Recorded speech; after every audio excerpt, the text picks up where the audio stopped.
So for my first part, I am to tie a ALU and controller together without feedback.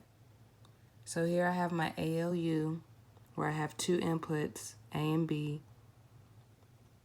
which is 4 bits, my select operand, which is 2 bits, and my C, which is my output, which is also 4 bits.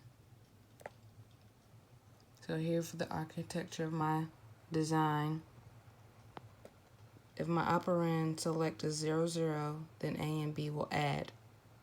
If my operand select is 0, 1, A and B will subtract.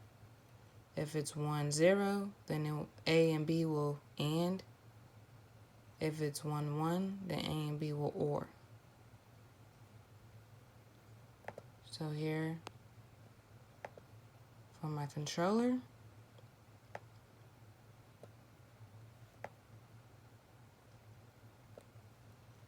I have a clock and a reset as my input, and my current state will be my output, which is 2 bits.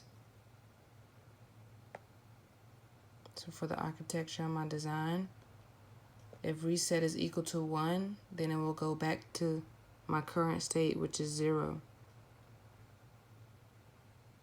State 0. If clock is equal to 1 and it's on the rising edge, then my current state will equal my next state.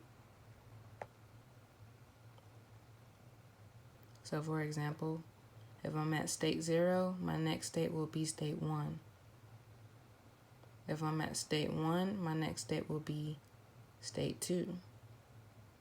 If I'm at state 2, then my next state will be state 3.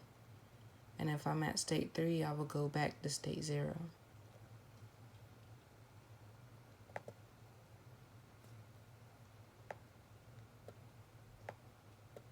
So here on my top level, I create a top level to tie both the ALU and the controller together. So on my top level, I have an A and B, which come from my ALU, which is 4 bits. My clock and my reset, which come from my controller. And my C, which is the output, which comes from my ALU, which is also 4 bits. So for the architecture of my design, I have 2 components, one from entity ALU and one from entity controller.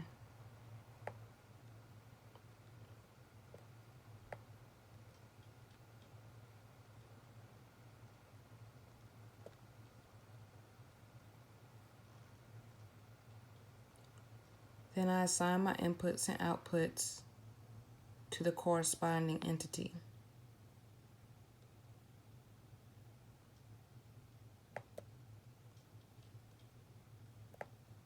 Here I create a test bench. I named it test bench. And for the architecture of my design, I declarate my component, which comes from my top level, stated previously.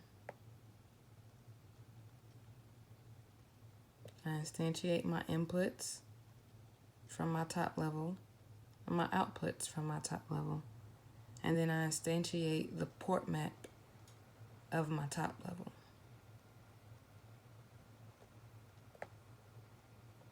I also have a clock process and a reset process. So to show you a couple examples of my simulation, here's what I have. For example, my system will add, then the next state is subtract, and then if you go to the next state, it will AND, and if you go to the last state, it will OR. So for example, I have 0001, which is equivalent to 1, and 0011, which is equivalent to 3. So as stated, my clock is 1, so I'm on my rising edge, and I'm at the reset state, which is 0. My state 0 will add, so 1 plus 3 is 4, which in binary is 0100. Then I move to the next state, which is subtract. So when I subtract 1 from 3, it's a negative number. So after doing 2's complement, second complement, you get 1, 1, 1, 0. As I move to the next state, I will AND. So when you get a 1 and a 1, you will output a 1. Otherwise, you will get a 0. So here, I get 0, 0, 0, 1.